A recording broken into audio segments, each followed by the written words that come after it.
image. So kita bilang 1, 2, 3, 4, 5, 6, 7, 8, 9, 10, 11, 12, 13, 14. So cikgu ada 14 petak. Okay, 14 tu sentiasa bahagi 2. Kenapa bahagi 2? Sebab kita nak cari center, nak cari tengah. So tengah ni mesti kita divide by 2 lah. So 4 bagi 2 dapat 7. 7 tadi daripada M, cikgu bilang 7, 1, 2, 3, 4, 5, 6, 7. Cikgu berhenti kat sini. So tadi cikgu buat L yang pertama adalah L besar cikgu panggil. Sekarang cikgu berhenti tak sampai di bucu L. Kalau cikgu betul-betul berhenti di bucu L, so itu adalah pusat cikgu. Sebab dia dah membentuk 90 darjah. Tapi sekarang, semasa cikgu bilang petak, cikgu bahagi 2, dapat 7 tadi, cikgu berhenti kat sini. Tak sampai dekat bucu L. So apa yang cikgu kena buat adalah, cikgu kena bilang balik. Dari bucu L, dengan tempat cikgu berhenti tadi, ada berapa lagi petak yang belum sampai. Contoh, bucu L cikgu kat sini. Tempat cikgu berhenti tadi di sini. Ada 1, 2. 2 lagi petak yang tak sampai kepada bucu. Maka cikgu akan buat L kecil. Cikgu turun 1, 2 lagi petak ke bawah. So ini adalah pusat yang cikgu dapat. Yang mana ini cikgu panggil teknik 2L. Yang pertama cikgu buat L besar. Yang kedua dari pusat dengan tempat berhenti tadi. Cikgu bilang 2 petak. Cikgu akan turun 2 petak juga. L besar dengan L kecil. Dia mesti berlawanan. Maksud berlawanan kalau yang besar ke atas, L kecil ke bawah. Kalau L besar ke bawah, L kecil ke atas. Kalau L besar ke kanan, L kecil ke kiri. Kalau L besar ke kanan, ke kiri, dia L kecil ke kanan. Itu maksudnya dia berlawanan arah.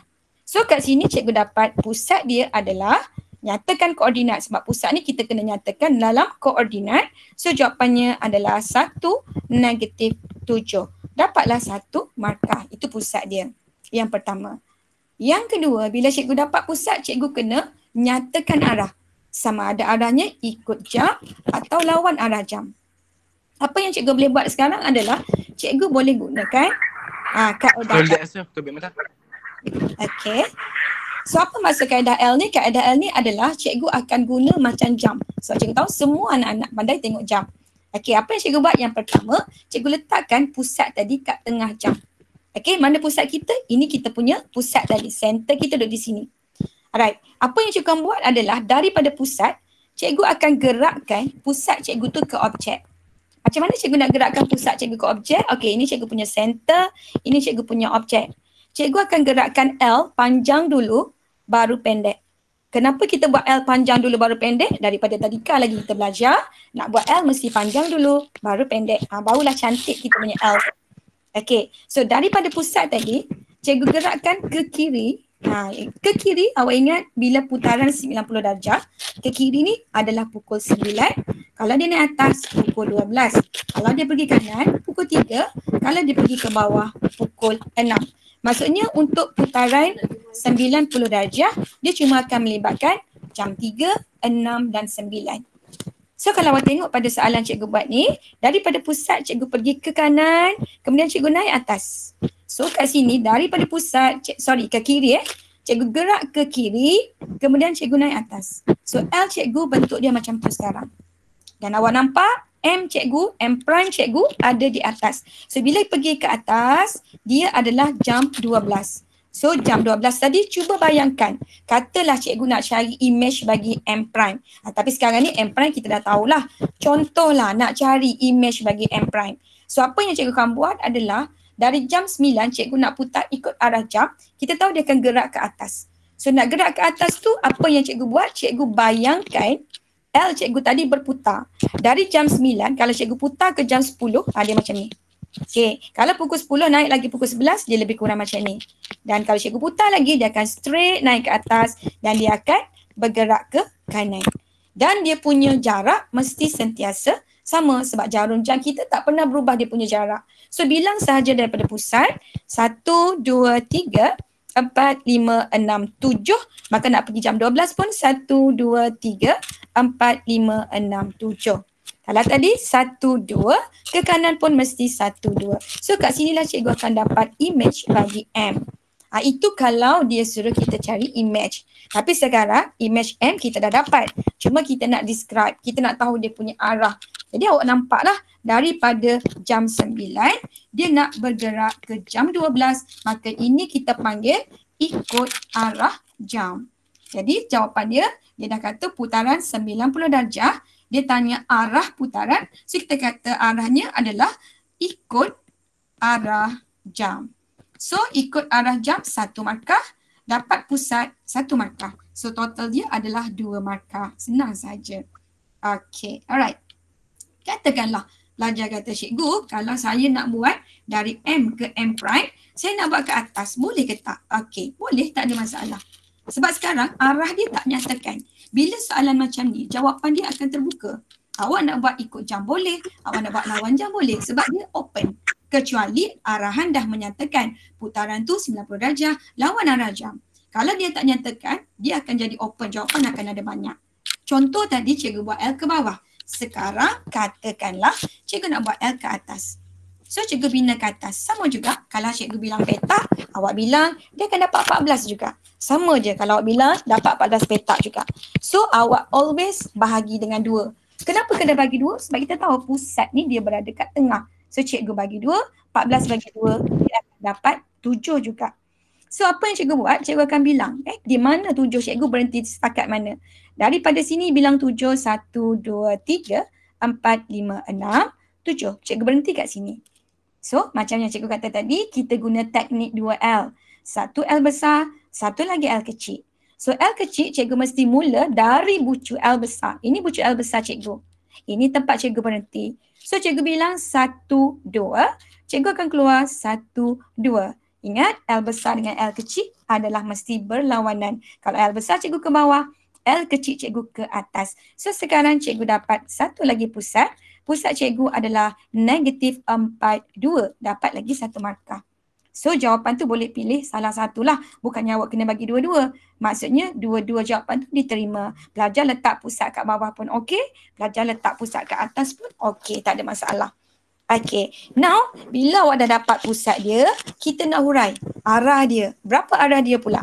So sekali lagi, cikgu akan gunakan jam cikgu ni. So jam cikgu tadi, awak tengok pusat cikgu kat sini. So kita punya jam, pusat dia kat tengah. Sekarang cikgu punya objek ada kat bawah. So bila cikgu punya objek kat bawah, dari pusat cikgu ke bawah. So dari pusat ke bawah, seolah-olah jam cikgu ni ke pukul 6. Sebab daripada pusat ke bawah adalah jam 6.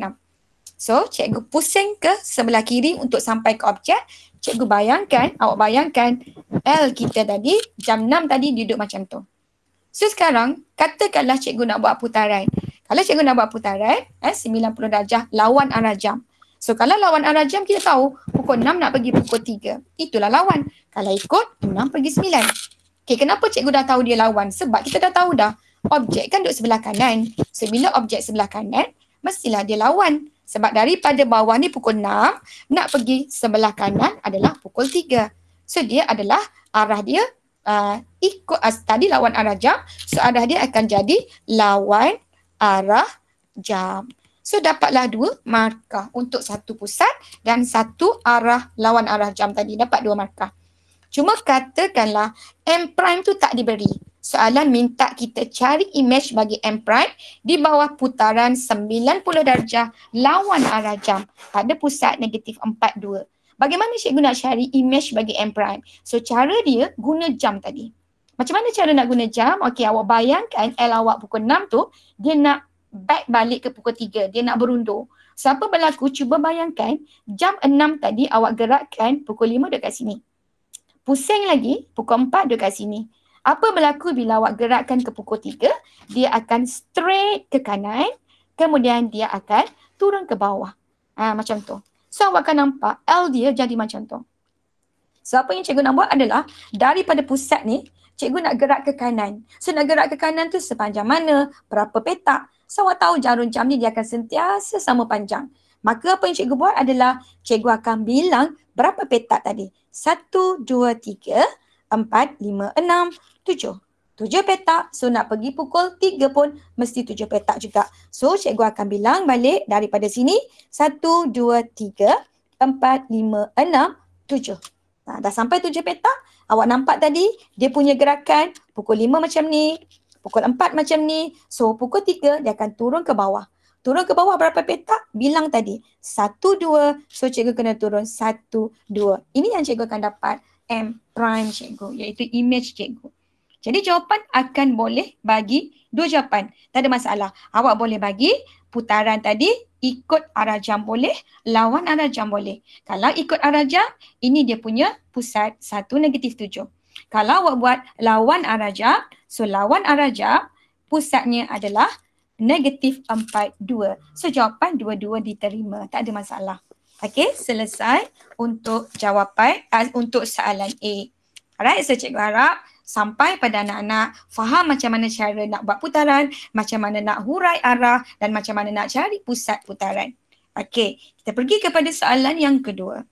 Soalan yang kedua, huraikan selengkapnya. Dia nak kita describe apakah transformasi tunggal. Maksud tunggal ni single. Single ni maksudnya satu je. Kalau tadi awak tengok dari M, cikgu gerak pada M prime, baru cikgu pergi pada M double prime. Sekarang apa yang perlu kita buat adalah cikgu nak gerak sekali je. Sekali maksudnya cikgu tak nak M prime ni. Cikgu nak dari M terus kepada M double prime. Itu maksudnya single transformation. Sekali je berlaku. Itu maksud single.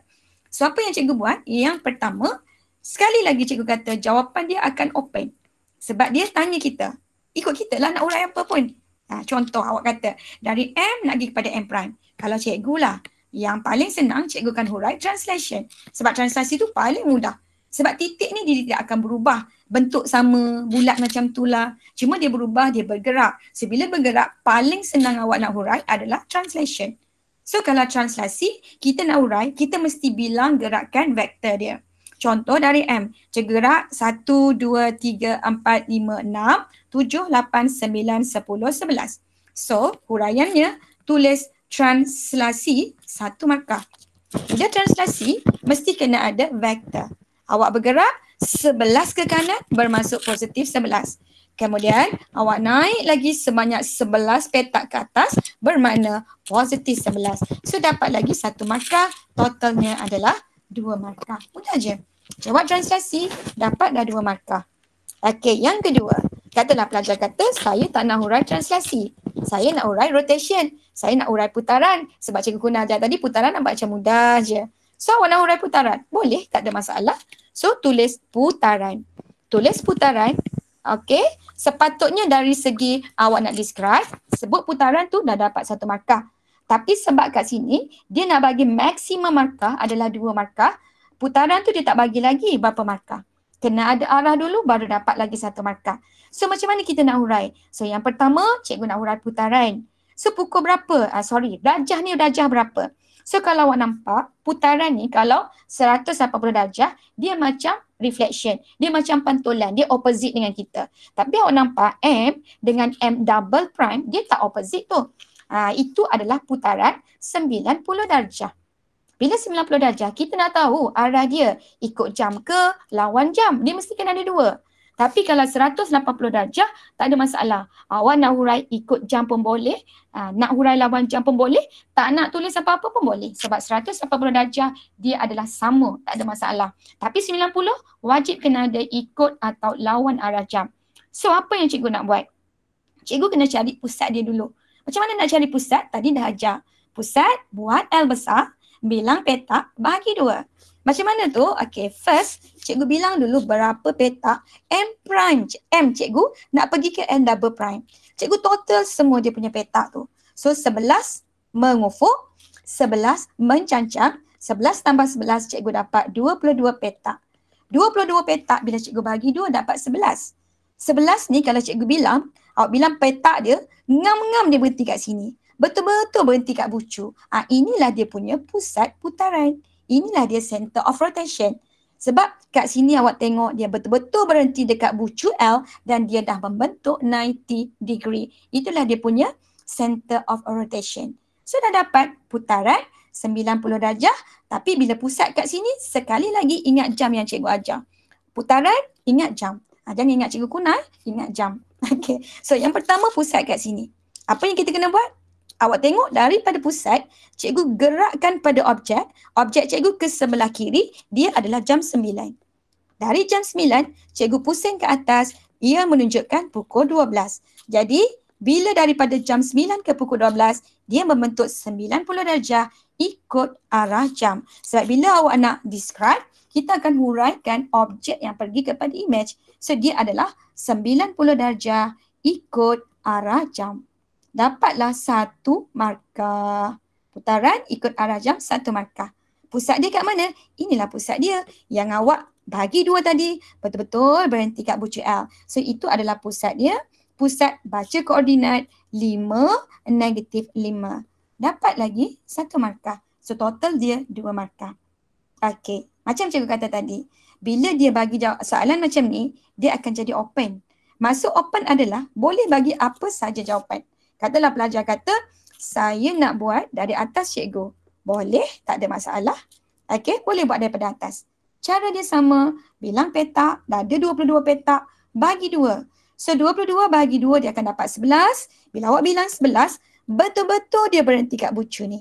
Kan? Maksudnya bilang petak, daripada sini ke sini ada 11 petak. Sini ke sini pun ada 11 petak. 11 tambah 11, 22 bahagi 2 dapat 11.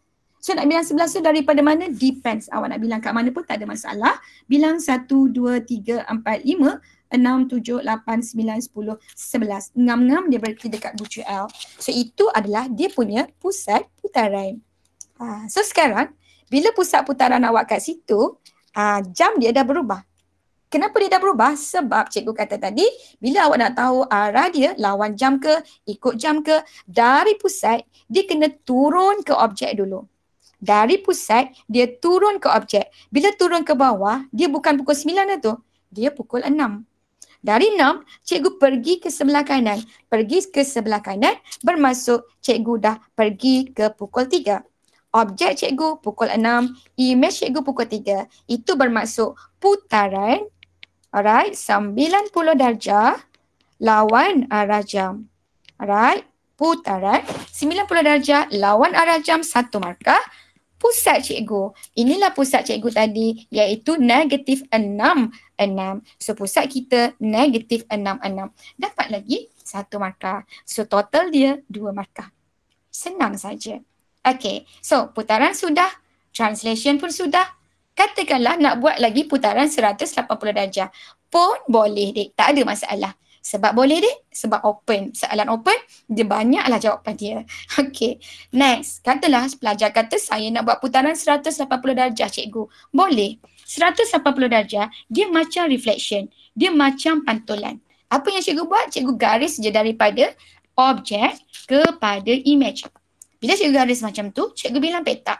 Bilang petak, secara, nampak tu dia kan daripada perpenjuru ke perpenjuru. So awak bilang pun daripada perpenjuru ke perpenjuru. 1, 2, 3, 4, 5, 6, 7, 8, 9, 10, 11. Cikgu ada 11 petak. Bagi 2. Kenapa bagi 2? Sebab kita tahu untuk sebab putaran 180 darjah, dia macam reflection. Dia mesti dia punya center dekat tengah. Tengah-tengah bagi 2. So dia akan dapat 5.5. So 5.5 dari M awak bilang 1, 2, 3, 4, 5. Mana point 5? Kat tengah-tengah. Oh boleh pusat dekat tengah? Boleh dek. Kenapa tak boleh? Sebab kat tengah-tengah tu kalau kata kat tengah nak baca macam mana cikgu dia punya center dia. So tengah ni maksudnya bagi tengah-tengah lah. Dia antara kosong dengan -1 bermakna X dia negatif 0.5. Y dia adalah positif 0.5. So kita boleh hurai dia. Putaran 180 darjah pada pusat negatif 0.5, 0.5. Dapat 2 markah. Putaran 180 darjah tak perlu hurai ikut ataupun lawan arah jam. Pusat dia kat tengah-tengah tu.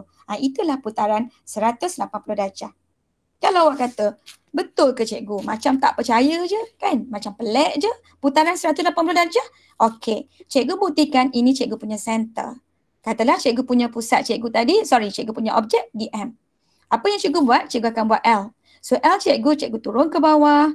Okay? Cikgu pergi ke objek cikgu. So masa cikgu turun ke bawah, L itu menunjukkan pukul 6. Apa berlaku? Kalau cikgu buat putaran, kalau 180 darjah ni, boleh je awak nak buat putaran ikut jam boleh, lawan arah jam pun boleh, dia mesti sama. Jadi kalaulah pukul 6 duduk kat situ, kalau cikgu nak buat lawan arah jam, dia akan pergi pukul 3. So nak pergi pukul 3 tu sepanjang mana?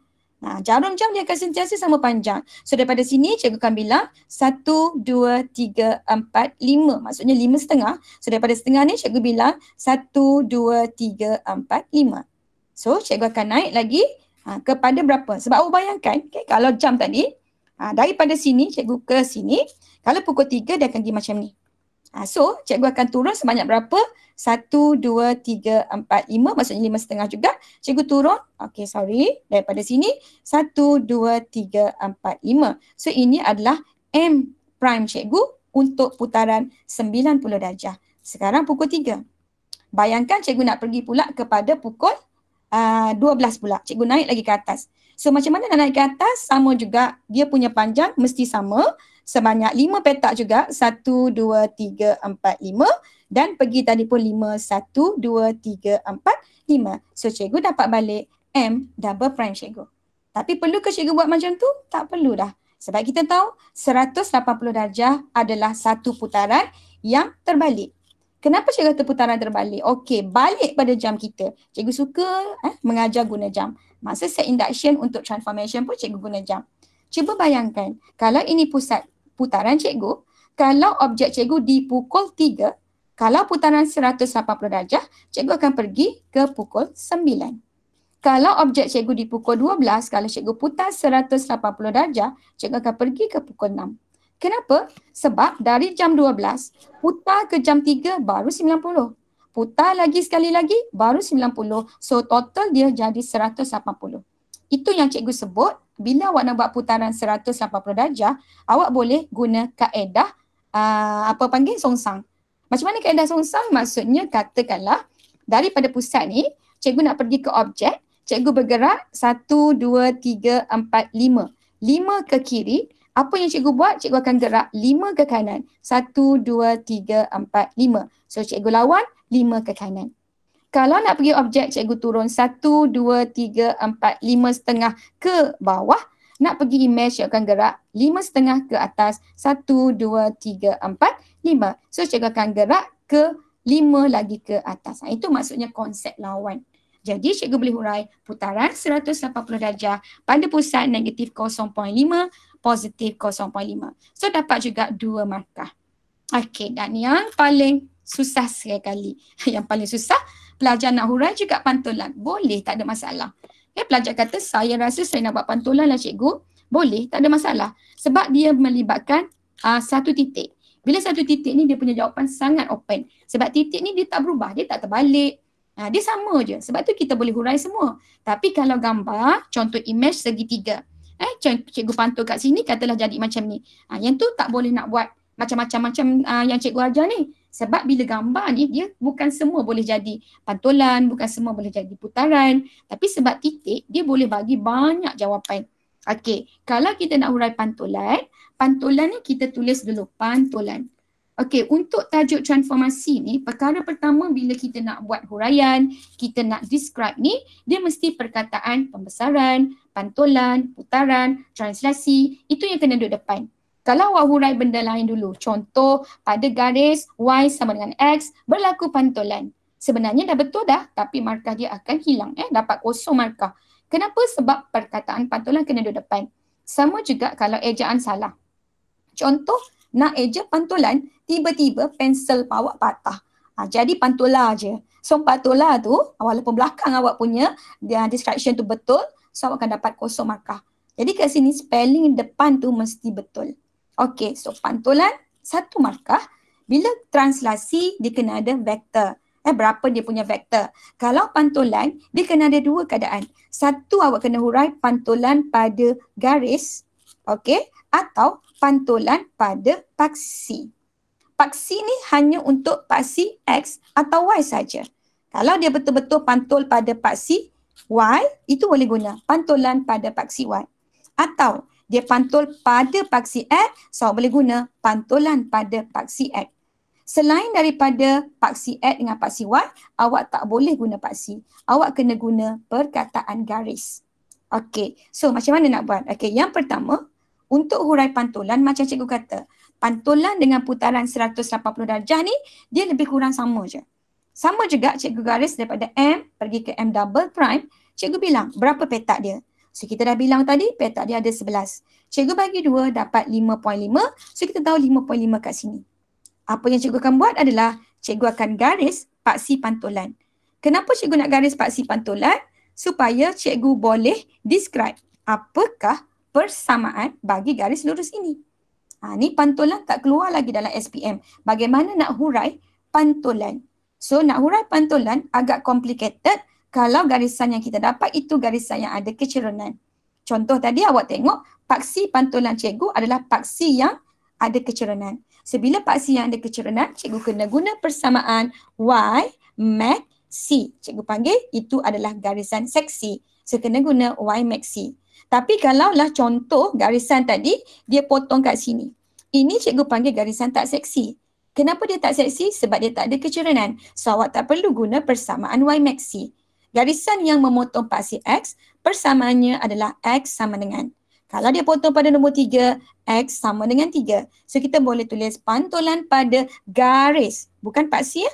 Pada garis X sama dengan 3. Itu je. Tapi kalau dia pantul pada paksi Y pada nombor negatif 6, so kita akan kata pantulan pada garis Y sama dengan negatif 6. Apa yang berlaku sekarang ni, kita punya garis adalah secara condong. So bila condong awak tahu kita kena guna persamaan Y sama dengan MX tambah C. So sekali lagi cikgu kata cikgu kena buat garisan dan garisan ini cikgu kena cari berapa kecerunan dan berapa pintasan Y. So yang pertama sambil-sambil kita recall balik tajuk straight line, garis lurus tajuk form 3. Yang mana garisan yang condong dia ada kecerunan dan dia ada C pintasan Y. Kalau awak tengok garisan yang cikgu buat ini, dia adalah memotong paksi Y pada nombor kosong. So, C dia adalah kosong sebab C ni adalah pintasan Y. So, sekarang cikgu nak cari berapa dia punya M iaitu kecerunan. Sebenarnya kecerunan bagi garis lurus, kita boleh guna formula banyak sangat. Boleh guna 2 titik, boleh guna pintasan, boleh guna jarak, boleh guna persamaan, boleh guna teorem. Okey, katalah cikgu nak guna jarak. Boleh je, tak ada masalah. Contoh pelajar nak guna jarak. Dia boleh lukis segitiga. Kenapa nak lukis segitiga? Sebab kecerunan formulanya adalah Y per X. Kalau pelajar tanya, besar mana cikgu saya kena lukis segitiga? Depends. Kalau pelajar kata, oh saya nak lukis segitiga besar supaya nampak kecerunan dia. Tak ada masalah. Dia mesti akan sama. Kalau pelajar kata, oh saya nak guna kecerunan. Ya. Okay. Setelah pelajar kata, saya nak kira kecerunan, sampailah segitiga ni, sampai segitiga ni. Tak ada masalah. Kecerunan dia mesti sama. Contoh cikgu buktikan. Mencancang kat sini 3. Mengufuk pun 3. So bila cikgu nak kira kecerunan, Y per X. Y mencancang adalah 3, mengufuk pun 3. So kita dapat kecerunan dia 1. Sama juga kat sini. Kalau cikgu bilang 2, 4, 6. Y dia 6. X dia pun juga adalah 6. 6 bagi 6 dapat juga kecerunan dia 1. Sama juga kat sini kalau cikgu bilang mencancang dia 11, mengufuk dia 11, 11 bagi 11, cikgu akan dapat juga kecerunan dia 1. Cuma awak kena ingat satu je. Kita dah belajar dalam tajuk graf gerakan. Graf gerakan kalau graf dia naik bukit, perubahan lajunya adalah positif. Tapi kalau dia turun bukit, perubahan laju dia negatif. Jadi sama juga awak tengok sekarang graf kita turun bukit. So bila turun bukit, kecerunan dia bukan 1 tapi negatif 1. Itu yang awak kena take note lah bila guna jarak, simbol negatif positif awak kena perhatikan kecondongan dia. Kalau dia condong dari kiri ke bawah, maka dia adalah negatif. So, cikgu dapat persamaan tadi Y sama dengan negatif 1X. Biasanya kita tulis negatif X je. Dan C dia dah kosong, tak perlu dah kita tulis. Jadi jawapannya adalah pantulan pada garis Y sama dengan negatif X. So, cikgu dapat lagi 1 markah. Jadi kat sini, cikgu nak bagi tahu satu contoh soalan SPM 2021 yang mana jawapan, 2022 last year. Yang mana dia punya jawapan sangat open. Semua jawapan diterima sebab dia melibatkan 1 titik. Itu adalah satu contoh soalan SPM 2022 last year. 5 markah dalam section A. Now, cikgu bawa anak-anak pelajar kepada satu contoh soalan SPM 2021 yang mana dia keluar dalam bahagian B. Dan markah dia sangat banyak, 2, 4, 5. So, total dia adalah 9 markah. Alright, so contoh yang pertama dia nak kita listkan two pair of polygon yang congruent. Congruent ni maksudnya dia sama rupa, sama bentuk, sama size. Sebab tu pembesaran bukan congruent. Pembesaran adalah sifat keserupaan. Sebab tu dia punya scale factor, skala dia mesti kena sama. Congruent adalah pembesaran, putaran, translasi, pantulan, itu congruent. Pembesaran adalah keserupaan. So dia nak dua pasang congruent, pilihlah yang mana pun janji dia rupa bentuk sama. Contoh FJG dan FEJ. So kita dah dapat satu markah, ada satu pasangan. Dia nak dua pasang. So nak dua pasang, bagilah yang mana-mana pun tak ada masalah. Contoh JGD, JGD dan EJD. So kita akan dapat lagi dua markah. Dapat je dua markah, mudah je. Yang kedua, putaran ni biasanya lah kalau dalam exam, pelajar sering salah putaran. Tapi apa yang keluar pada last year bukan sekadar nak suruh putar satu titik. Tetapi nak lukis image bagi segitiga CDG di bawah putaran 90 darjah lawan arah 90 darjah ikut arah jam pada pusat D. Jadi kalau nampak kat sini, kita kena lukis segitiga pula. Kena putar segitiga. Alright. Untuk lukisan segitiga ni, yang mana nak buat putaran? Ini yang complicated. Nak buat putaran satu titik pun kita dah problem. Apa lagi nak buat putaran segitiga. Tapi lepas ni cikgu harap no lagi susah untuk putaran. Ingat putaran, ingat jam. Ya? So cikgu harap lepas ni dah tak salah untuk putaran. Contoh, cikgu nak lukis segitiga CDG di bawah putaran 90 darjah ikut arah jam pada pusat D. Sebenarnya bila kita nak buat putaran, kita nak buat pantulan, kita nak buat pembesaran, kita kena buat semua bucu. Contoh segitiga ada 3 bucu, D, ada bucu G, ada bucu C. So 3 titik ni cikgu kena pusing, cikgu kena putar kalau nak buat putaran. Yang tak perlu kita buat semua bucu hanya translasi. Katakanlah cikgu nak awak buat translasi untuk segitiga ni, katakanlah 2, 5. So translasi ni awak tak perlu gerakkan semua bucu. Kenapa? Sebab dia adalah bentuk yang sama. Translation ni awak geraklah pergi mana pun, bentuk dia tak akan berubah. Cuma dia beralih je. Contoh cikgu gerakkan satu bucu C. Bucu C cikgu gerakkan 2 ke kanan, 5 ke atas. 1, 2, 3, 4, 5. So cikgu dapat ini adalah C prime cikgu. So bila cikgu dapat C prime, cikgu dah tak perlu cari G prime, cikgu dah tak perlu cari D prime, cikgu just copy paste je daripada image cikgu. Macam mana nak copy paste? Cara dia, cikgu bilang je peta. Contoh tadi, dari C nak pergi ke G ada 1, 2, 3. So cikgu bilang je 1, 2, 3. So ini adalah titik G prime cikgu. Sekarang masa cikgu nak ambil titik D, awak perhatikan, titik D ni garisan dia condong. So bila garisan condong, kena berhati-hati, jangan lukis garisan condong tu. Apa yang perlu awak buat adalah, awak kena bilang condong dia tu berapa mengufuk, berapa mencancang. Contoh daripada G ni, cikgu bilang 1, 2, 3. So daripada G prime, cikgu bilang 1, 2, 3. Cikgu turun 1, 2. Kat sini pun cikgu turun 1, 2. So inilah cikgu akan dapat titik D prime cikgu. Barulah kita punya condong dia tepat. Kemudian cikgu sambung D ke G, D prime ke G prime. G ke C, G prime ke C prime dan D ke C, D prime ke C prime. So ini cikgu punya image. Jadi maksudnya hanya translasi yang awak boleh buat macam tu. Tapi kalau putaran, pantulan, yang tu tak boleh. Yang mana translasi ni dia boleh pindah macam tu sebab bentuk dia tak berubah. Tapi kalau putaran, pembesaran, pantulan, awak kena gerakkan semua bucu dia. Dia tak boleh buat macam tu. So apa yang kita kena buat? Yang pertama, ingat putaran, ingat jam cikgu kata. So yang pertama, macam mana kita nak buat putaran bagi segitiga D, G dan C. So D, G dengan C yang pertama cikgu akan tandakan pusat. Okey, contoh dalam soalan ni, pusat cikgu adalah pusat D. So cikgu tandakan pusat. Yang kedua, cikgu tandakan objek. So objek cikgu ada 2 kat sini. Iaitu yang pertama adalah G. Alright, yang kedua adalah C.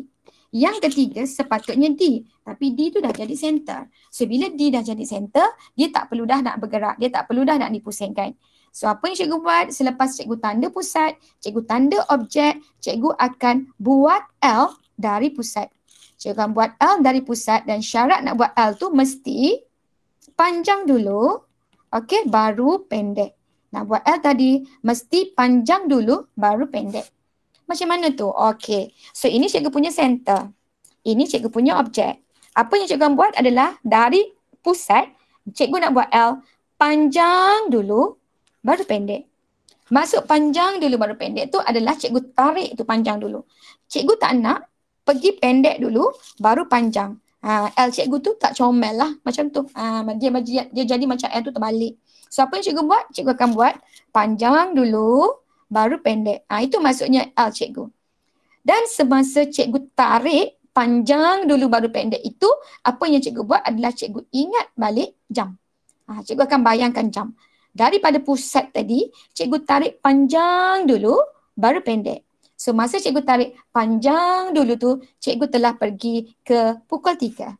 So kat sinilah cikgu akan bayangkan L cikgu yang pukul 3 tadi, cikgu nak rotate, cikgu nak pusing ikut arah jam. So kalau ikut arah jam, pukul 3 dia akan pergi ke bawah pukul 6.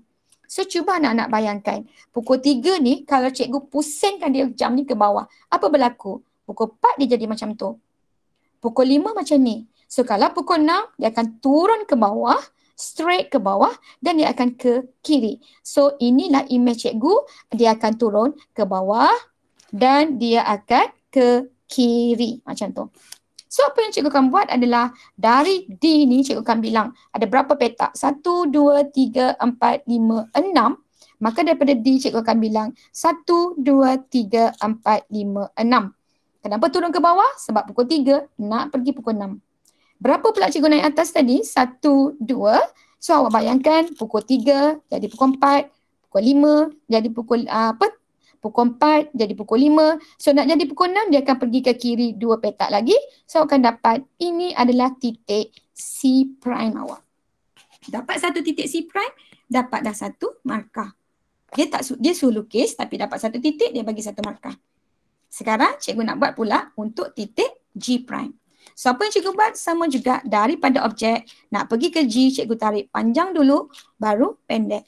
So panjang dulu tu maksudnya cikgu gerak 1, 2, 3 juga ke kanan. So bila ke kanan juga pukul 3. So apa cikgu buat? Pukul 3 nak ikut arah jam, dia kena pergi pukul 6. So pukul 6 tadi dia punya jarak mesti sama. Kalau nak pergi pukul 3 tadi cikgu ke kanan 3 petak. So nak pergi pukul 6 juga 3 petak ke bawah. Tadi kalau cikgu naik 1, 2 ke atas, so cikgu akan pusing ke kanan, 1, 2 ke kanan. So kat sini cikgu akan dapat titik G prime cikgu. So titik dah dapat, kita kena lukis. Jadi bila nak lukis, kita kena ikut objek yang asal. Contoh dari D ke G, so D akan sambung ke G prime. Dari G ke C, maka dari G sambung ke C prime. Dan dari D ke C, so dari D sambung ke C prime. So kat sini cikgu akan loretkan cikgu punya image. So cikgu dapat 2 markah. So kita dah lukis. Itu adalah lukisan 90 darjah lawan arah jam. Okay, senang saja untuk buat lukisan. So ingat je jam tadi. Okay, so kita dah jawab soalan bahagian B. Bagaimana nak buat nak lukis segitiga di bawah satu putaran. Okey, soalan yang kedua, apa yang kita tengok soalan C ni adalah dia nak kita describe, huraikan.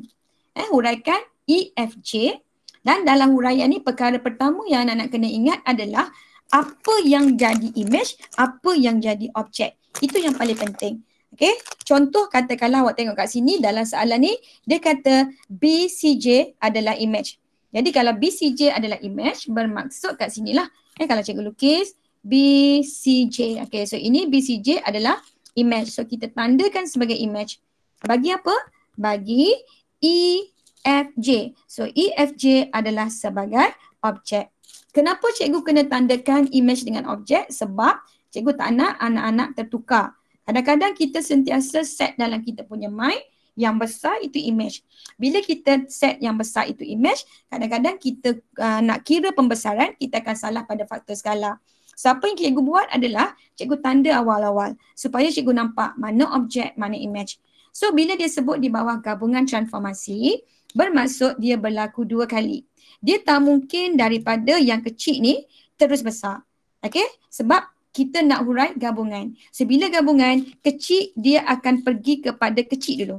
Berlaku 2 kali. So daripada kecil kepada kecil ini adalah pantulan. Sebab kita nampak daripada kecil pergi ke kecil ni dia adalah terbalik. So bila terbalik ini kita panggil pantulan. Pantulan dapat 1 markah. Okay, bila pantulan ni kita kena hurai sama ada pada garis ataupun pada paksi. So sekarang kalau nak tengok daripada sini, pantulan ni pada satu garis lurus, ada huruf B, ada huruf F, ada huruf J, ada huruf D. So kita boleh sebut je dalam abjad tadi. Contohnya pantulan pada garis B, F, J, D. Ataupun pelajar kata panjangnya, boleh sebut pada garis BF. Atau pada garis BJ, atau pada garis FJ, atau pada garis JD ke, tak ada masalah. Yang penting tak boleh guna satu titik. Contoh pantulan pada garis F, tu tak boleh. Kenapa? Sebab kalau F, dia tak panggil garis, dia panggil titik. So bila awak kata pantulan pada garis F contohnya, so dia akan jadi salah lah. Sebab garis ni mesti minimum ada 2 abjad. Okey, ataupun pelajar kata saya nak hurai pantulan pada garis X sama dengan 3. Boleh. Sebab awak tengok garisan cikgu yang merah tu memotong paksi X pada nombor 3. So cikgu boleh kata pantulan pada garis X sama dengan 3. Mana-mana jawapan diterima, janji perkataan garis tu kena ada 2 abjad. Okey, settle yang tu. Bila dah settle yang tu, transformasi ni maksudnya dia berubah, bertukar. Daripada duduk di sebelah kiri tadi, dia dah berpindah ke sebelah kanan. So daripada kanan ni, dia membesar. Jadi segitiga yang besar tadi. So kita panggil ini adalah pembesaran. So bila kita tulis pembesaran, dah dapat 1 markah. Pembesaran anak-anak ringkaskan je, K adalah untuk faktor skala. Tak perlu nak eja, nak eja faktor skala sebab takut tersalah eja. Contoh nak eja faktor skala, terletak huruf R, faktor skalar pun salah. Ataupun tertukar skala faktor pun salah. Letak K je. Tapi kalau tulis FS, contoh untuk ringkasan, tak boleh. Salah Dia hanya terima K sahaja. So K dia punya formula adalah I per O. Image per object. So image ni maksudnya anak-anak kena bilang.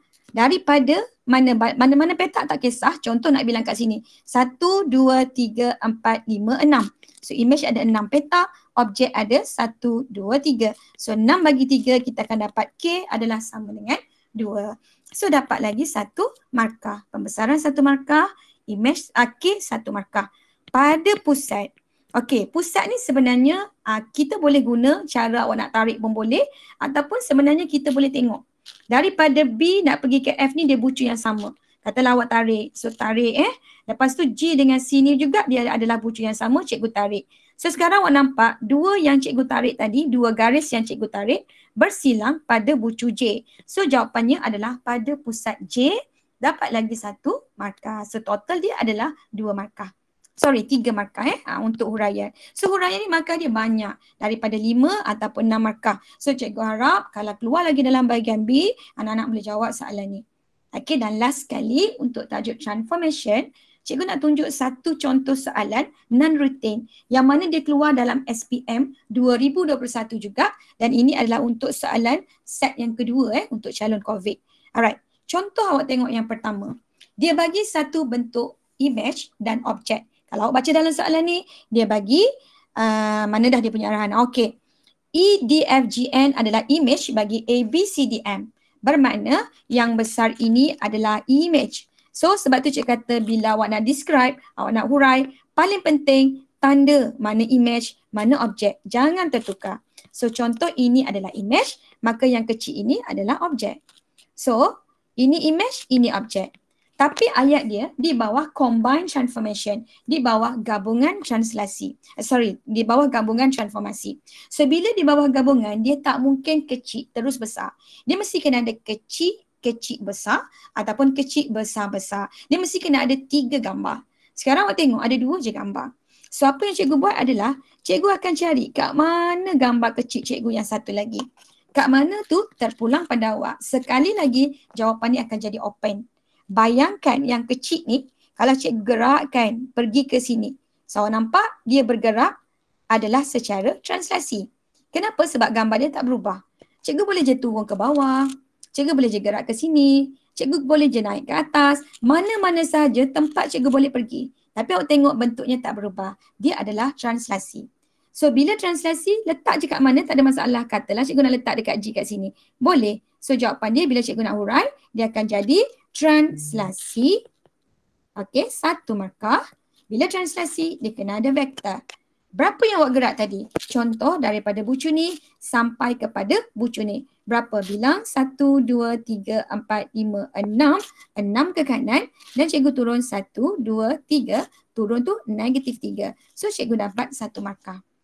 Okey, tapi katakanlah ada pelajar dia tak nak lukis kat sini. Dia rasa macam nak lukis kat atas. Boleh, tak ada masalah. Lukis kat mana-mana pun jawapan awak akan sama. Jawapan dia still dapat translation. Contoh pelajar ni dia nak letak kat sini. Sama juga jawapan dia masih translasi, cuma bezanya vektor dia. Berapa vektor dia? Daripada C nak pergi ke F, 1, 2, 3, 4, 5, 6. So translation 6. Dia tak turun, dia tak naik. So, vektor Y dia adalah kosong. Jadi, awak nampak kat sini jawapan translasi sama, cuma bezanya dia punya vektor. Ini maksud cikgu jawapan dia akan open. Depends kepada di mana awak nak lukis gambar tadi. Okey, itu adalah untuk transformation UV. So, V adalah translasi. Apa pula berlaku pada U? So, U tadi katakanlah awak lukis yang kecil ni kat sini. Apa yang berlaku adalah yang kecil ni nak jadi besar, confirm dah dia adalah pembesaran. So, bila pembesaran, kena ada K, faktor skala. So, faktor skala adalah I per O. So, bilang image dia 1, 2, 3.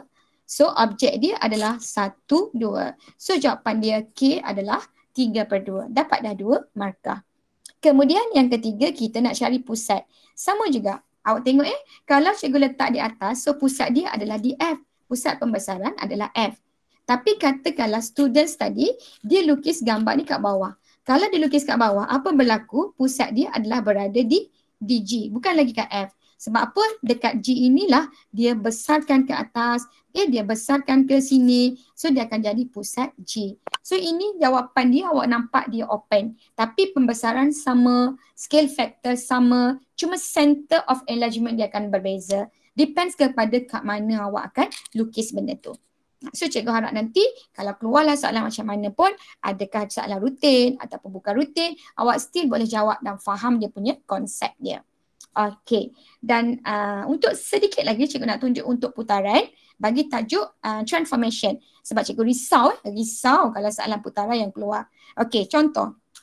Katakanlah cikgu bagi satu gambar tu yang kecil dan cikgu bagi yang besar. Katalah cikgu highlightkan semua ni cikgu besarkan dia dan cikgu tak tunjuk yang kecil. Cikgu nak jadikan soalan ni sebagai soalan bukan rutin. So apa yang cikgu akan buat adalah yang pertama cikgu kenal pasti katakanlah ini objek, ini adalah image.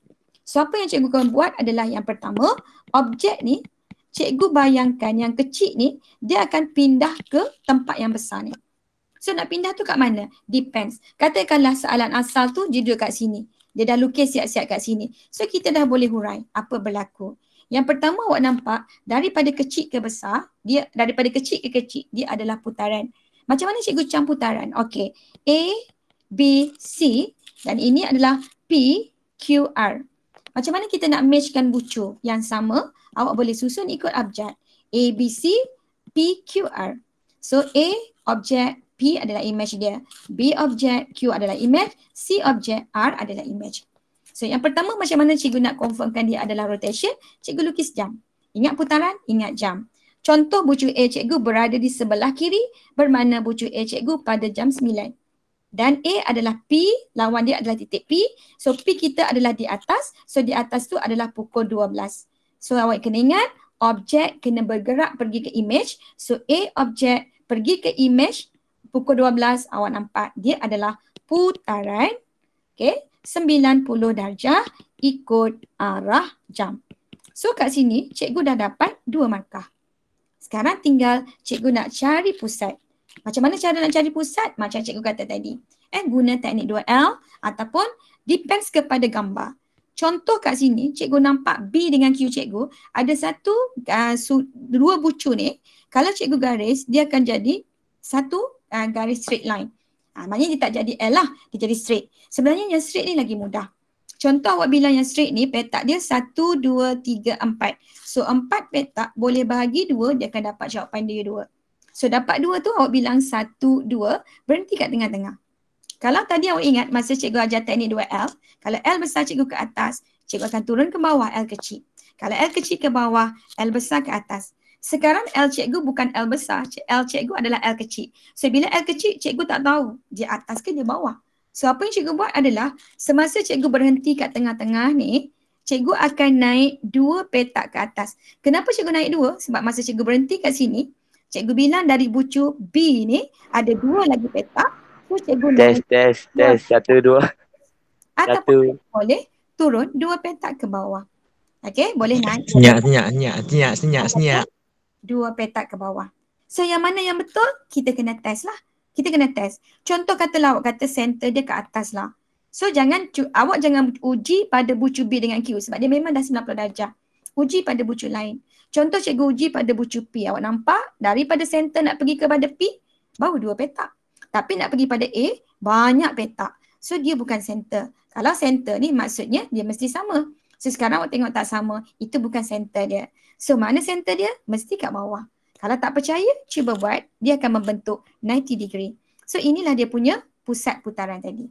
Dan sebenarnya awak pilihlah mana-mana bucu pun, center dia mesti akan dapat yang sama. Contoh cikgu ambil bucu C dengan bucu R. So C dengan R, kita tengok kalau cikgu bilang 1, 2, 3, 4, 5, 6, 7, 8. 8 petak bagi 2 dapat 4. 1, 2, 3, 4. Cikgu turun ke bawah. 1, 2, 3, 4. Sekali lagi cikgu dapat center yang sama. Gunalah bucu mana pun jawapan dia tetap akan sama. Okey, dan last sekali cikgu nak uji dengan satu lagi bucu yang cikgu tak test, iaitu bucu A dengan bucu P. Okey, apa yang cikgu buat adalah yang pertama, cikgu ambil A ke P ni, bilang petak. 1, 2, 3, 4, 5, 6, 7, 8. 9, 10, 11, 12. Cikgu ada 12 petak, cikgu bagi 2, dapat 6. So cikgu bilang 6, 1, 2, 3, 4, 5, 6. 6 berhenti kat sini. So ini adalah teknik 2L. L besar cikgu ke atas, L kecil kena ke bawah. Macam mana nak bilang L kecil? Dari bucu L besar, bilang 1, 2, turun ke bawah, 1, 2. C, cikgu punya center adalah sama. Gunalah teknik mana pun, guna bucu yang sama, bucu mana-mana pun, dia punya center mesti dapat kat situ je. Kan dapat pusat yang sama. Dia tak mungkin dapat pusat yang berbeza. Okey, so cikgu harap nanti bila keluar tajuk transformation, kalau keluar dalam bahagian B, markah banyak, semua anak-anak boleh jawab dengan betul. InsyaAllah. Okey, so setelah untuk tajuk transformation, kita masuk lagi satu. Oh, ada satu lagi, lupa nak bagi tahu. Okey, satu ni cikgu nak juga sentuh sebab takut soalan ni keluar dalam SPM, anak-anak tak ingat macam mana nak buat ni. Contoh cikgu nak, tak nak hurai di bawah gabungan, tapi cikgu nak hurai di bawah transformasi tunggal. Apa maksud transformasi tunggal? Maksud transformasi tunggal ni adalah kita hurai dari kecil terus kepada besar.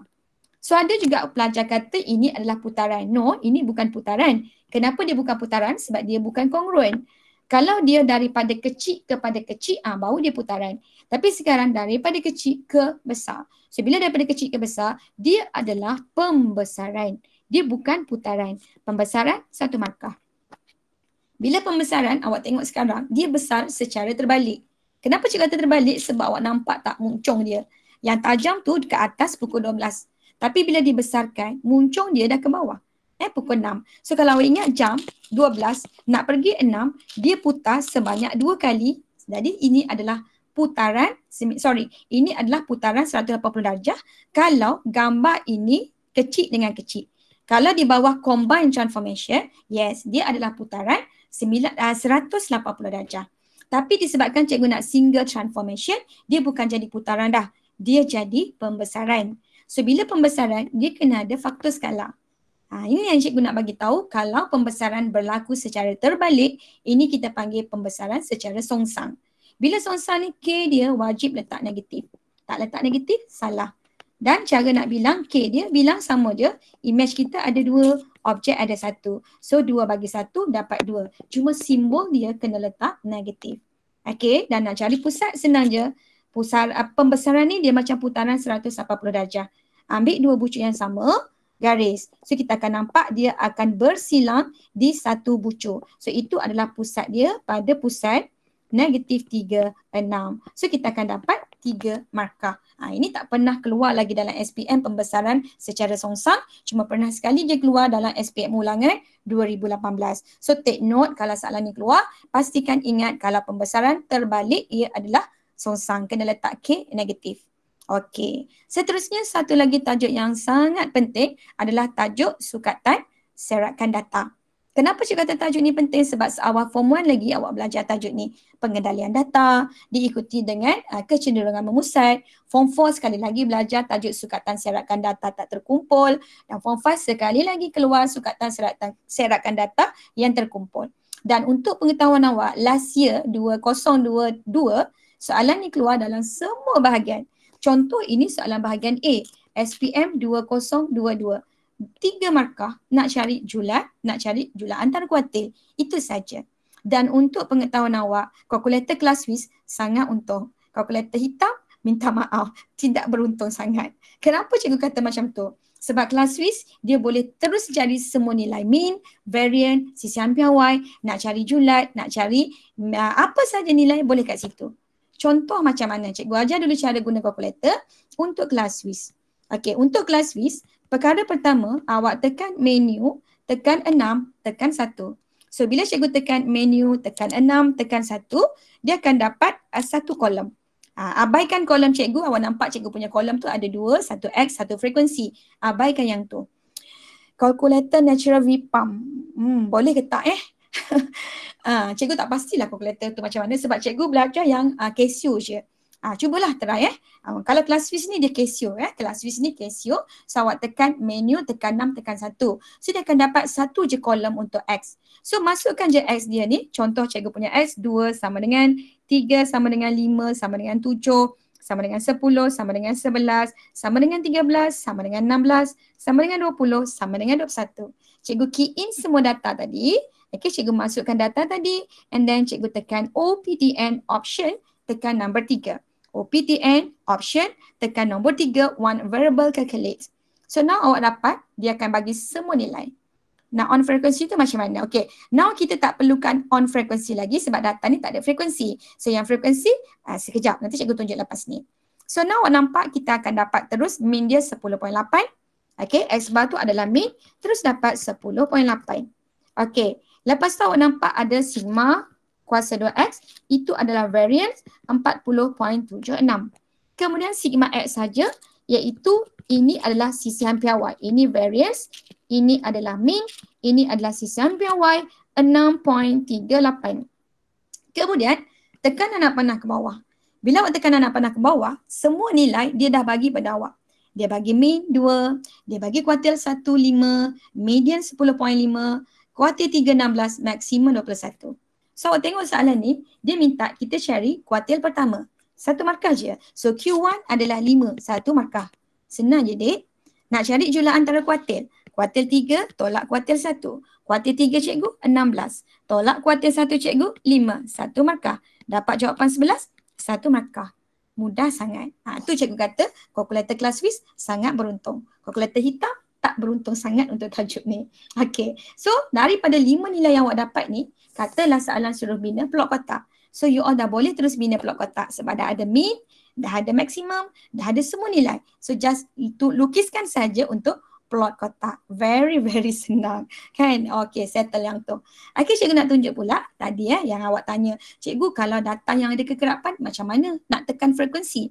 Okay, now sebelum tu awak tengok satu lagi soalan SPM 2021 yang cikgu nak share bagaimana soalan ni awak boleh guna cicoh.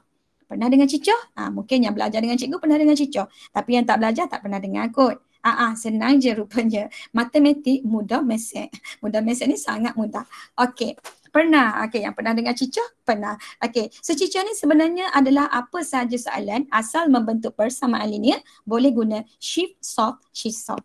Contoh yang pertama awak tengok tajuk ni adalah data yang ada kekerapan. So bila ada kekerapan dalam matematik, awak tengok soalan dia. Kalau dia kata diberi, diketahui, didapati, maksudnya itu soalan boleh cicah. Nak cicah ni syarat dia kena ada colek. Orang Kelantan dia soho lah colek ni. Maksudnya kena ada colek ni, maksudnya dia kena ada equation, kena ada sama dengan, kena ada X. Contoh katalah soalan ni diberi min. So bila dia beri min, awak kena guna rumus min. Macam mana rumus min untuk data yang ada kekerapan? Sum of fx over sum of x. Ini adalah apa panggil? Ini adalah rumus yang diberi dalam soalan SPM. Tak ada masalah, tak ingat pun. So apa yang penting untuk rumus ni? Yang pertama awak tengok numbers of student ni adalah frekuensi. So dia jadi F. Dan markah awak tengok dia bagi dalam bentuk selang kelas. Bila selang kelas, cikgu kata orang ni kahwin 2. So kahwin 2, nak ambil isteri muda, isteri tua merajuk. Ambil isteri tua, isteri muda pula merajuk. Last sekali P. Ramli kata anak kahwin 3. So dia cari titik tengah. Titik tengah ni maksudnya awak kena tambahkan had bawah dengan had atas, tambah tu bahagi 2. Yes, cicah ni untuk yang ada sama dengan. So 40 dah tambah dengan 44 bahagi 2 awak dapat 42. So kita akan gunakan X sebagai, kita akan gunakan titik tengah sebagai X. Alif tega, amboi, cikgu tak nak bersebahat Okey, so 45 dengan 49 awak tambah, okey, bahagi 2. So kita akan dapat lagi jawapan dia berapa? Siapa boleh tolong cari kat cikgu untuk titik tengah dia? Okey, contoh 45 tambah 49 akan dapat 92, bagi 2 cikgu dapat 47. Next, tak perlu dah awak nak tambah dan bahagi lagi, awak repeat je. 42, 47, 52, 57, 62, 67. So dah dapat dia punya midpoint, titik tengah. Okay, now, macam mana nak masukkan rumus? Rumus 2 markah. Sangat senang. Macam mana cara dia? Awak tengok dia punya rumus, F darab X. F darab X. Pastikan F yang darab X. Jangan X darab F. Contoh kat sini cikgu salin nak kira min tadi. So formula min kita dah tahu jumlah Fx per jumlah F. So min telah diberi. Min adalah 55.6. Sama dengan 3 darab 42 tambah 6 darab 47 tambah M yang tak tahu darab 52 tambah 16 darab 57 tambah berapa lagi tu? 10 darab 62 tambah 4 darab 67 per semua F. So semua F tu tambah je 3 tambah 6 tambah M tambah 16 tambah 10 tambah 4. Salin rumus je dek, dapat 2 markah. Salin je kot 2 markah dah dapat. So sekarang ni dah boleh cicah. Kenapa boleh cicah? Sebab ada sama dengan. Ada M yang nak cari. So inilah colek kita. So bila ada colek boleh cicah. Macam mana nak cicah? Salin saja rumus yang awak kena ubah satu je.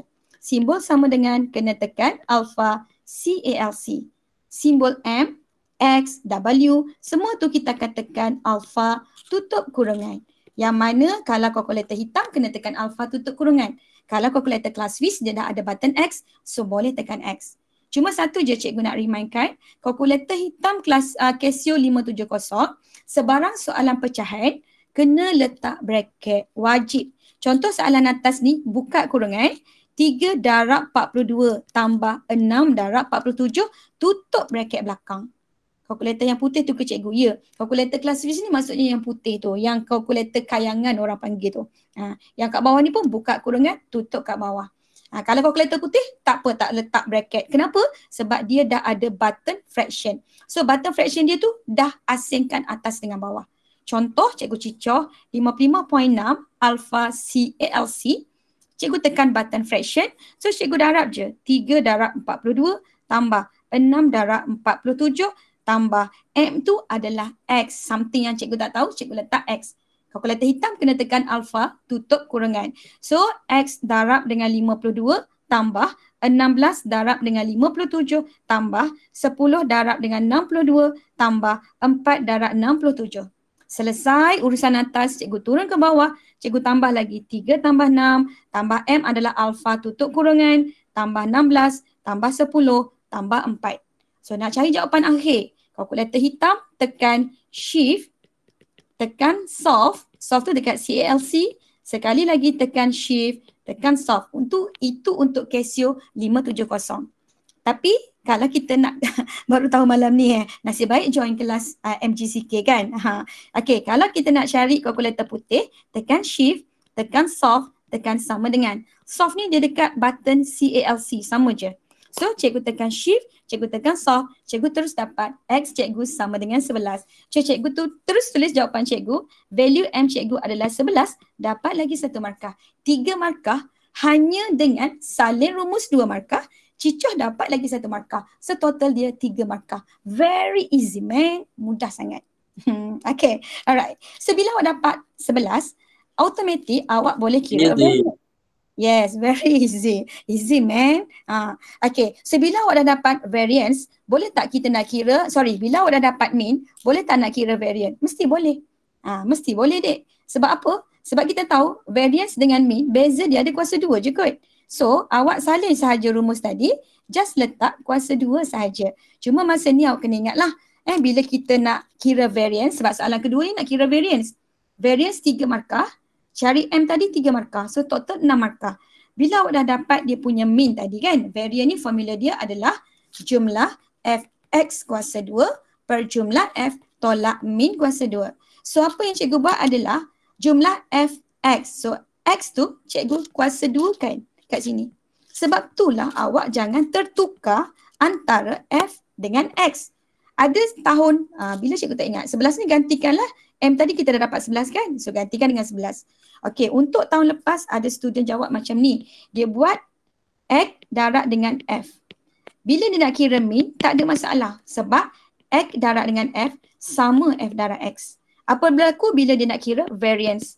Kalau dia terbalikkan, apa berlaku? Dia akan buat F square. Sekarang dia dah tak sama dengan Fx square. So kat sini dia punya rumus akan jadi salah. Sebab dia kuasa 2 kan di atas F frekuensi. Sepatutnya dia kena square kan X. So that's why tolong jangan tertukar. Walaupun jawapan awak betul, kalau awak tersalah buat rumus, so awak akan dapat kosong markah. Jawapan hanya diberi jika kerja betul. Susunan rumus tak salah, awak akan dapat kosong markah. So kat situ sangat sayang. Okay, so now awak ganti rumus dengan betul. Okay, dah dapat 2 markah anak. 2 markah dah jawapan ni, sangat senang. Salin rumus je kot. Okay, rumus satu lagi tak ingat mean. Mean tadi kan dia dah diberi mean 55.6. Just salin je kot 55.6 square. Dapat 2 markah dah. Sekarang kita nak cari jawapan. Berapa dia punya variance. Okay, nak cari variance sebenarnya awak boleh terus tekan daripada calculator. Bagaimana nak tekan kalau kalkulator? Class Swiss. Okay, Class Swiss ni sekarang kita tekan menu, tekan 6, tekan 1. So tadi tekan 6, tekan 1, awak akan dapat dia punya kolom ada 1 je. Tapi sekarang awak jealous dengan cikgu punya kalkulator sebab ada frekuensi, awak nak tekan juga frekuensi. So nak tekan frekuensi, tekan shift, tekan menu, tekan nak panah ke bawah, ambil nombor 3 statistik, ambil nombor 1 on frekuensi. So now awak nampak awak akan ada 2 kolom, 1 kolom X, 1 lagi adalah kolom frekuensi. Right? Sempat ke tak? Okay. So bila awak dapat 2 kolom macam ni, apa yang cikgu akan buat adalah cikgu akan penuhkan dulu berapa cikgu punya X tadi. Contoh cikgu punya X tadi adalah data. Data kita adalah titik tengah. So cikgu akan masukkan je 42 sama dengan 47 sama dengan 52 sama dengan 57 sama dengan 62 sama dengan 67 sama dengan. Cikgu ini kalkulator apa? Ini untuk kelas Swiss sayang. Ini untuk kelas Swiss Maksudnya kalau kalkulator hitam cara dia lain. Nanti cikgu bagi tahu. CMOLED kalkulator hitam. Janganlah kata macam tu. Kecil hati kalkulator hitam. Okay. So frekuensi sekarang kita dah isikan semua X. Sekarang kita nak isi untuk frekuensi. Anak-anak pindahkan ke kanan. Pindahkan ke kanan. Kenapa? Sebab kita nak edit balik kita punya frekuensi. Sebab tadi frekuensi semua jadi 1 kan. Sekarang kita punya frekuensi dah bukan 1. So kita nak edit balik. Kita gantikan 3 sama dengan, isikan frekuensi yang betul lah. 6 sama dengan, 11 sama dengan, 16 sama dengan, 10 sama dengan, 4 sama dengan. So now awak dah isikan semua dia punya data. Tekan OPTN option. Tekan nombor 3 one variable calculate. Awak nampak dia dapat mean 55.6 sama dengan soalan bagi tadi 55.6. Okay, dia nak cari apa lagi? Variance 42.04. Rumus dah tulis kot, dapat dah 2 markah. So kita nak cari jawapan tadi, tulis je kita punya variance sama dengan 42.04, dapat lagi 1 markah. Nampak tak tu? Sangat senang. Awak just tulis formula, dapat 2 markah, jawapan 1 markah. Dan bukan itu saja awak akan dapat, kalau awak tekan anak panah ke bawah, awak akan dapat mean, dapat kuartil 1, median kuartil 3 dan nilai maksimum. So dah boleh terus bina plot kotak. Nak boleh cari jumlah antara kuartil. Sangat senang. So cikgu harap kalkulator ni dia kena praktis. Praktis kalau nak bunda kepada 2 tempat perpuluhan. Jangan bunda 1 tempat perpuluhan. Lebih tak apa. Tapi minimum ni maksud paling sedikit 2 tempat perpuluhan. Itu mesti. Okay, boleh. Cikgu saya tak dare. Tak dare maksudnya macam mana nak tekan. So kalau kalkulator putih, so first tekan menu, tekan 6, tekan 1. Itu awak akan dapat 1 kolom. Now kita nak tekan untuk tambah lagi untuk kolom frekuensi, tekan shift, tekan menu, tekan anak panah ke bawah. Anak panah ke bawah. Okay, kemudian tekan nombor 3 untuk statistik, ambil nombor 1 untuk on frekuensi. Sempat tak sayang? So akan dapat dia punya kolom dia macam cikgu punya ni. Akan ada X dengan frekuensi. So now awak isi semua X. X tu jangan lupa ambil yang midpoint, titik tengah. Iaitu 42, 47, 52, 57, 62, 67.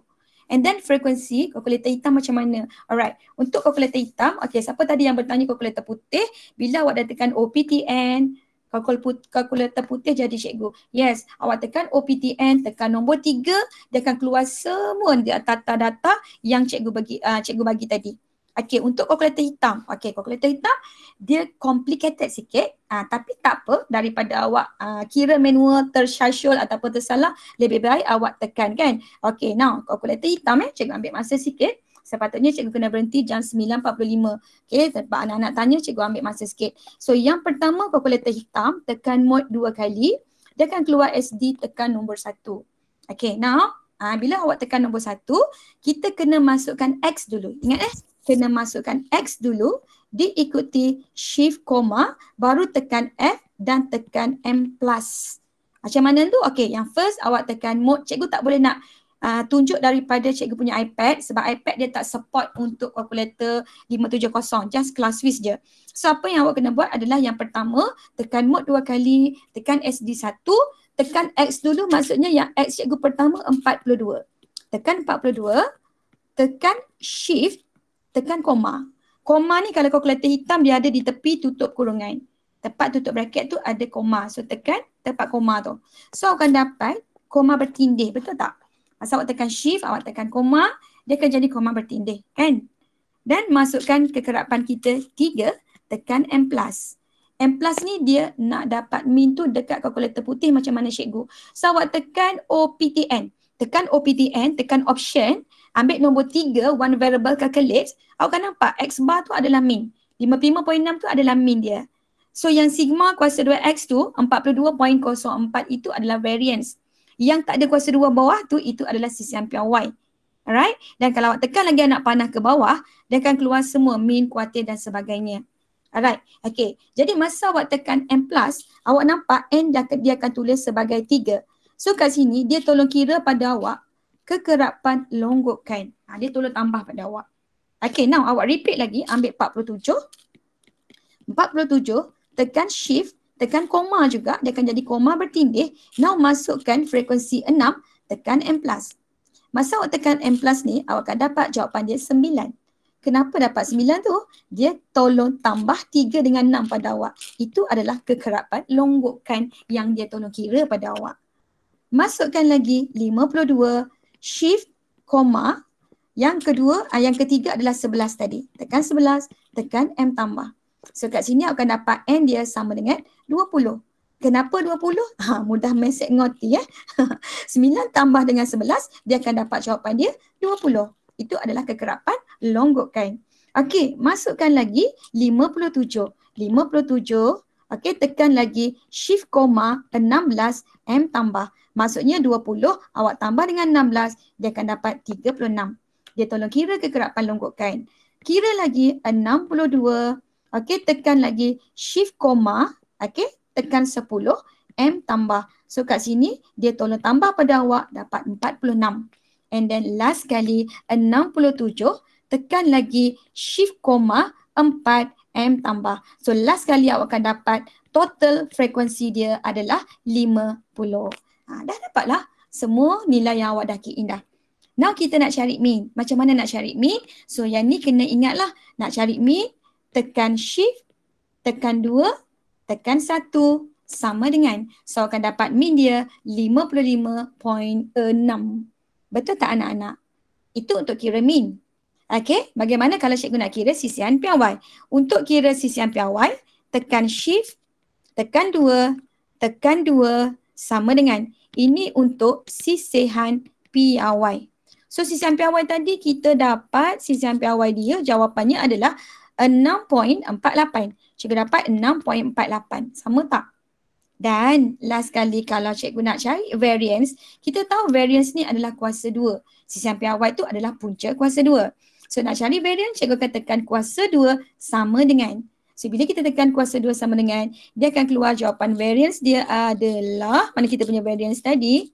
42.04. Sempat tak anak-anak cikgu? Minta ulang yang mean. Okey, untuk mean ni anak-anak tekan shift, tekan 2, tekan 1, sama dengan. Sudah akan dapat mean dia. Iaitu mean dia 55.6 sebab dia dah beri dah mean dia tadi. Kalau nak cari sisihan piawai, tekan shift, tekan 2, tekan 2, sama dengan. Sudah akan dapat 6.48 sisihan piawai. Betul tak? Dapat sisihan piawai dia 6.48. Yes. Kalau cikgu nak cari variance, cikgu tekan kuasa 2, tekan sama dengan. So akan dapat variance dia 42.04. Sama tak jawapan yang awak dapat? Boleh anak-anak cikgu?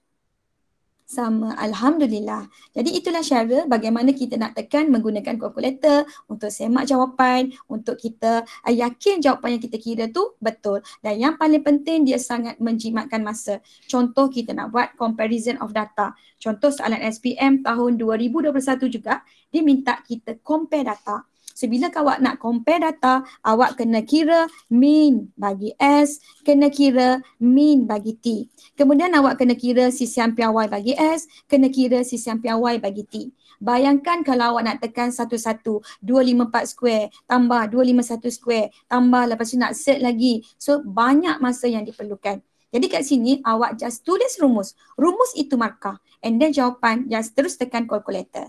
Dan bila nak compare data, ingat mean ni kena ambil yang lebih besar. Semakin besar mean dia adalah semakin bagus. Manakala untuk sisihan piawai, kita akan ambil yang lebih kecil. Semakin kecil dia punya sisihan piawai, dia adalah semakin konsisten. Jadi cikgu rasa masa cikgu yang diberi sudah tamat. Kalau ikutkan, sampai 3 pagi pun tak habis maths ni. Sebab matematik mudah mesej. Semakin belajar, semakin mudah. Right anak-anak? So all the best anak-anak. Buat yang terbaik. Buat yang sehabis baik untuk SPM nanti. So apa-apa tak ada masalah. Terima kasih kepada pihak MGCK mengajukan majlis yang sangat bagus untuk anak-anak ini. Okay, so cikgu rasa cikgu berhenti setakat ni dulu kerana masa cikgu yang diperuntukkan sudah habis. Jadi sebarang soalan boleh ditanya dalam chat kita. Terima kasih. Selamat maju jaya anak-anak. Doakan cikgu juga. Bye. Okey, terima kasih semua. Assalamualaikum warahmatullahi wabarakatuh. Bye, cikgu. Bye.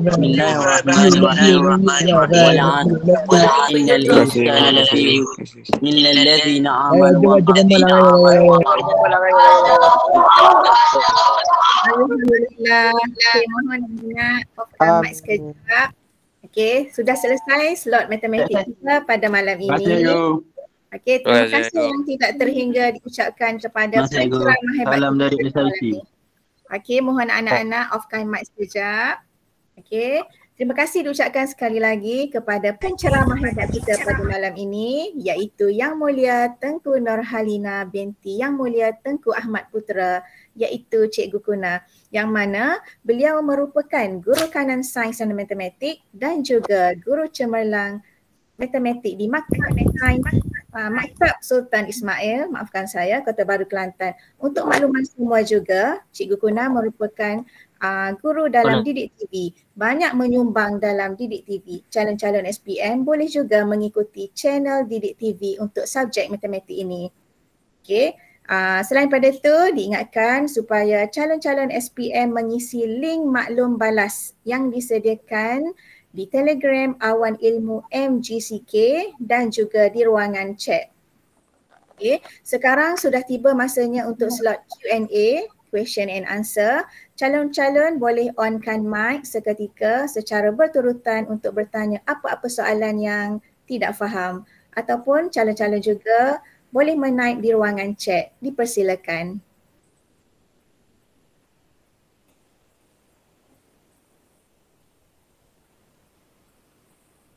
Semua dah faham agaknya, tak ada soalan dah nak tanya.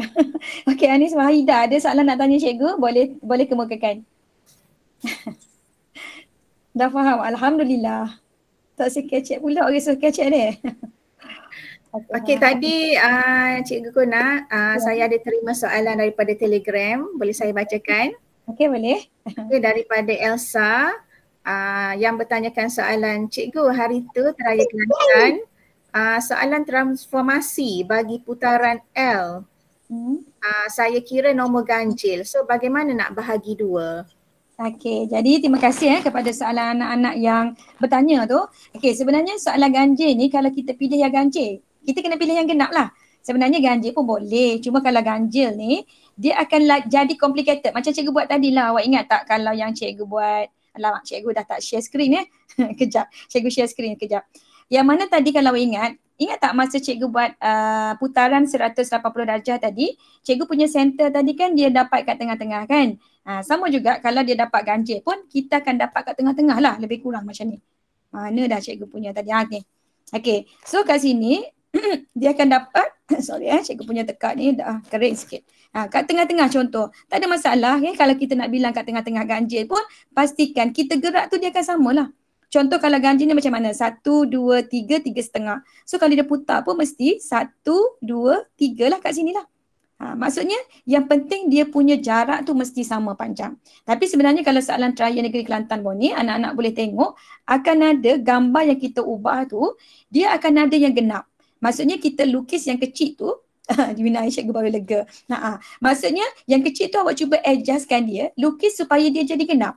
Memang cikgu tahu soalan tu ada yang ganjil, ada yang genap. Tapi cuba adjustkan benda tu jadi genap. Tapi kalau dia ganjil pun tak ada masalah sebenarnya. Cuma kita bilang tu lah. Contohnya katalah awak nak bagi, sepatutnya katalah 11. 11 bagi 2 tu dapat 5.5. So kalau kita bilang katalah ni dia punya center. 1, 2, 3, 4, 5. 5.5 duduk kat sini. Jadi kalau putar pun 1, 2, 3, 4, 5. So 5.5 kat sini lah dia punya center dia. Tengah-tengah lah. Dia tak ada masalah sebenarnya. Cuma kita akan bilang dia tu dia akan duduk kat tengah. Dia tak akan jadi satu petak yang genap. Sebab tu kalau boleh, terima kasih Alia. All the best. Okay, jadi sebab tu kalau boleh, kita carilah yang genap supaya memudahkan kita. Tu je. Tapi tak ada masalah kalau dia ganjil pun sebenarnya.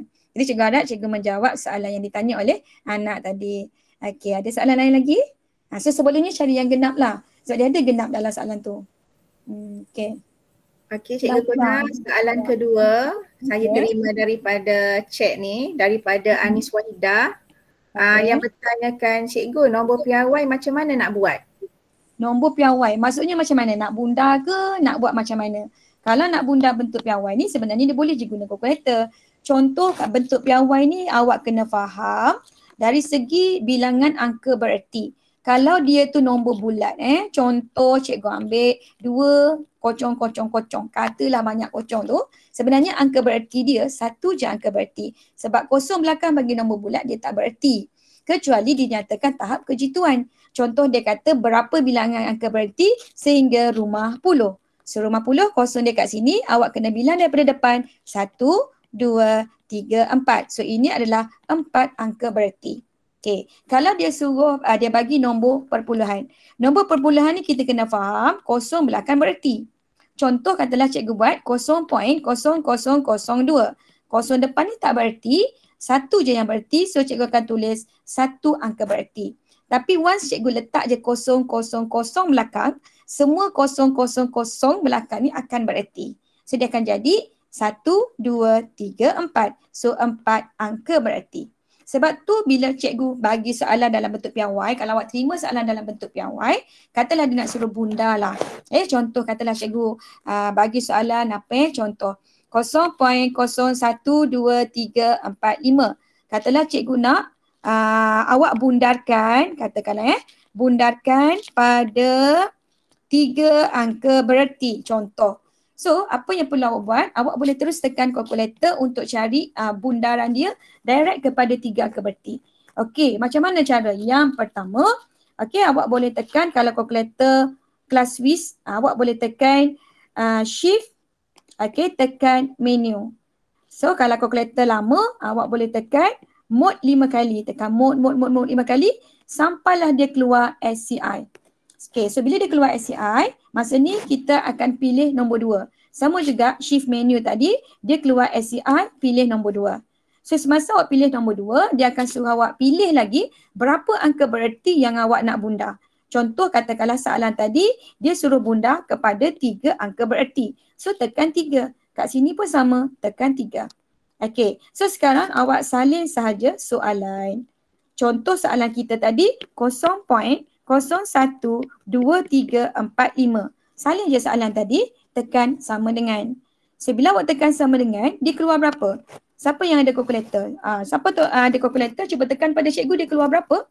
Tekan mode 5 kali, tekan SCI, dia keluar SCI, tekan 2. Okay, Nabila, thank you. Dia akan dapat 1.23 darab 10 kuasa berapa Bila? Dia akan ada 10 times berapa kan? So 10 kuasa berapa kat situ? Tolong bagi cikgu. Dia dapat 1.23 darab 10 kuasa 2. Yes. Kuasa 2 ke kuasa negatif 2? Kuasa negatif 2, right? Yes. Sebab kalau nombor kecil daripada 1, kuasa dia akan jadi negatif. Okay, yes. Kuasa negatif 2. So, bila kuasa negatif 2 tu, apa yang kita kena buat adalah anak-anak tekan, tengok kuasa dia.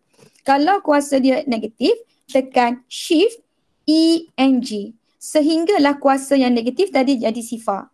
Tapi kalau kuasa dia tu positif. Kalau kuasa positif, tekan ENG sehinggalah kuasa tu jadi positif. Sebab tu awak kena tengok kuasa dia negatif ke positif. Kalau positif, tekan ENG sehinggalah kuasa tu jadi sifar. Tapi kalau kuasa negatif, tekan shift ENG sehinggalah kuasa tu dia jadi sifar. So last dia punya jawapan berapa? Siapa boleh bagi cikgu? Berapa jawapan dia selepas awak tekan shift ENG sehingga jadi sifar? Dapat berapa? Ada tak jawapan? Siapa dapat jawapan dia?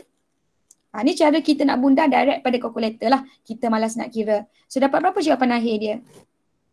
Okey, jawapan akhir dia 0.0123. So itulah jawapan akhir dia. Kita dah tak perlu nak fikir, nak bunda, nak tambah ke, nak tolak ke, tak perlu fikir dah. Itu jawapan akhir dia.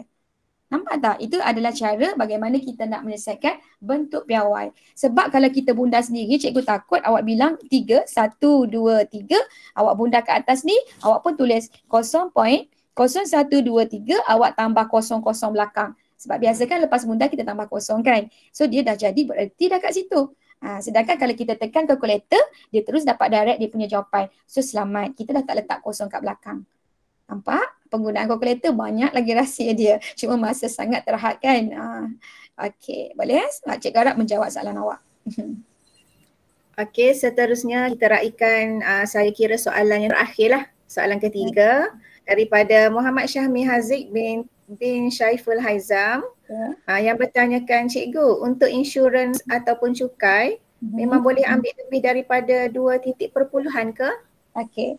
Dia sebenarnya untuk insurans ataupun cukai, maksudnya merujuk kepada jawapan lah kot, jawapan dalam bentuk ringgit Malaysia. Contoh kita nak kira pampasan. Berapa pampasan yang dia bayar? Contoh awak dapat 232.333. So ingat ringgit Malaysia mesti pada 2 tempat perpuluhan. Tak boleh bagi lebih, tak boleh bagi kurang. Contoh last year soalan matriks. Katalah awak tekan matriks dapat X sama dengan 2.1, Y sama dengan 3.3. Pelajar tulis macam ni salah. Kenapa? Sebab bukan tak ada RM. Sebab 1 titik perpuluhan. Awak kena tambah juga kosong kat belakang. Supaya ringgit Malaysia mesti dalam 2 tempat perpuluhan. So sama je, sebarang jawapan dalam ringgit Malaysia tak kisahlah insurans ke, cukai ke, apa saja melibatkan harga mesti 2 tempat perpuluhan. Okay, menjawab pada soalan Muhammad Syahrul cikgu terbaca ni, garis lurus dengan garis selari berbeza tak? Garis lurus dengan selari, garis selari tu memang dia garis lurus, tetapi dia kena ada 2 garis yang sama arah. Macam kita punya tayar kereta lah. Kalau cikgu pusing ke kanan, 4-4 cikgu, tayar kereta cikgu ke kanan. Itu selari. Garis lurus ni 1 garis. Tak kisahlah dia selari ke tak selari ke, dia 1 garis lurus. Itu garis lurus. Itu maksud dia kalau garisan selari ni dia mempunyai kecerahan yang sama. Itu maksud garisan selari. Kalau atas tu kecerahan 3, bawah pun 3. Tapi garis lurus ni dia tak semestinya selari dengan mana-mana pun. Okey, boleh boleh tak menjawab tak? Okay, thank you. Okay, nampaknya jam sudah menunjukkan angka 10.12 minit malam. Alhamdulillah, program Awan Ilmu SPM 2023 bagi subjek matematik sudah berada di penghujung. Jutaan terima kasih sekali lagi diucapkan kepada penceramah hebat kita, Cikgu Kuna.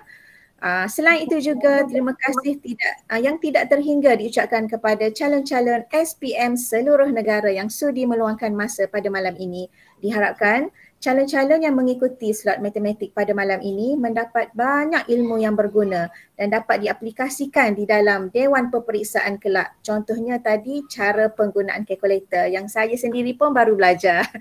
Okey. Bagi calon-calon SPM yang terlepas peluang mengikuti Awan Ilmu pada minggu 1 hingga minggu ketiga yang lalu, bolehlah melayari channel YouTube Muafakat Guru Cemerlang Kelantan. Cikgu akan share link YouTube berkenaan dalam Telegram Awan Ilmu MGCK kelak. Okey, dengan itu jika tiada apa-apa permasalahan, cikgu akhiri program Awan Ilmu SPM 2023 slot matematik dengan lafaz wabillahi taufik wal hidayah. Wassalamualaikum warahmatullahi wabarakatuh. Selamat malam semua. Okay, terima kasih. Terima kasih semua, selamat malam. Terima kasih kepada Muhammad Syahrul. Terima kasih. Good night semua, selamat malam. Assalamualaikum warahmatullahi wabarakatuh. Okey, cikgu doakan semua dapat kemenangan dalam SPM nanti. Dan doakan cikgu juga lah semoga sentiasa sihat, dapat sharing ilmu dengan awak. Okay, good luck semua guys. Selamat malam. Jaga diri semua. Okay, bye. Okay.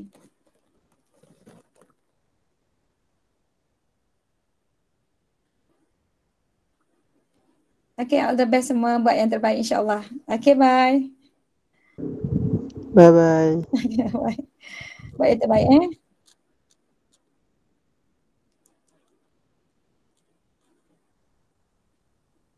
Nak tubik gano ni.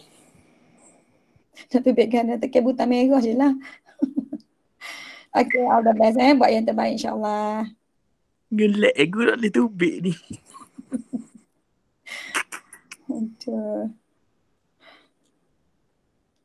Okay, bye. Selamat malam semua. Terima kasih. Assalamualaikum warahmatullahi wabarakatuh. Okay, bye-bye semua.